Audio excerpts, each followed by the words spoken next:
Le design intérieur est vraiment important dans la conception d'un plancher de bois franc, car pour obtenir un décor harmonieux et cohérent, tous les aspects du design intérieur, y compris le revêtement sol, doivent raconter la même histoire. C'est pas compliqué. Nous, on s'inspire des tendances pour développer les planchers qui vont être dans les maisons d'aujourd'hui et de demain.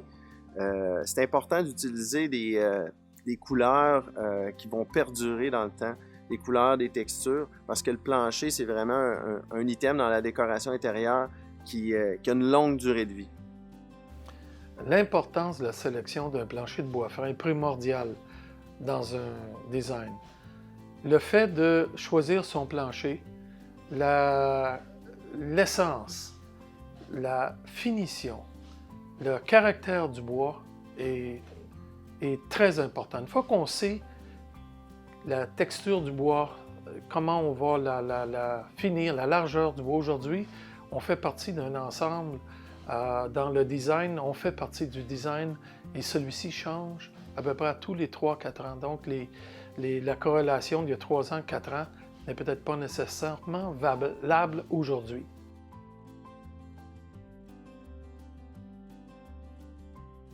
Les avantages d'un plancher de bois franc dans un décor sont multiples.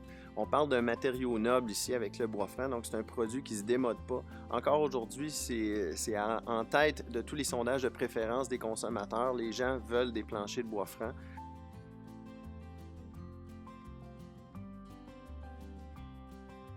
C'est très important de commencer un projet de rénovation ou de décoration par le choix de son plancher parce que c'est ce sur quoi repose tout le projet, tout notre environnement. Il est beaucoup plus simple de changer, par exemple, la couleur des murs une fois qu'on a choisi la couleur de notre plancher que de faire l'inverse. L'importance des travaux quand on change notre plancher dicte de faire ce choix-là en premier.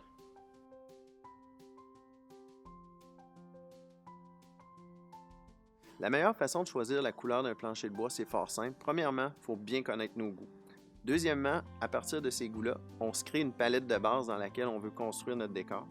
Troisièmement, si on a du mobilier existant, comme par exemple des armoires de cuisine, des tissus, des meubles avec lesquels on veut agencer notre futur plancher, c'est bon d'en tenir compte à cette étape-là.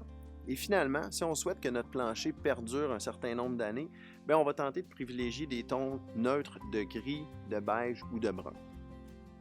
Si vous partez de zéro, le plancher peut être l'élément de départ en fonction de vos goûts et préférences, que ce soit une couleur foncée, pâle ou naturelle. Osez pour les contrastes. Un plancher foncé avec des meubles très pâles fournira un aspect des plus dramatiques.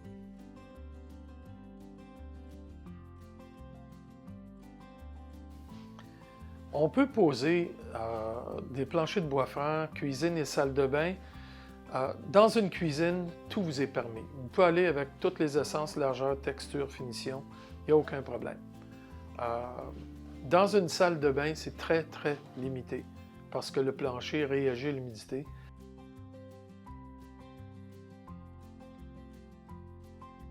Vous n'avez pas à changer de plancher lorsque vous décidez de changer de décor. Tout dépend de l'ampleur du changement recherché et de l'état de vos planchers.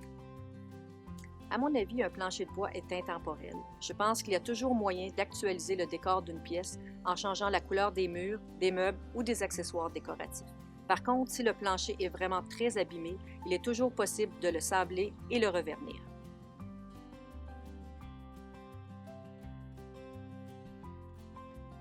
Un plancher de bois franc est vraiment un élément incontournable du design intérieur. Il contribue à unifier, compléter et rehausser tout décor.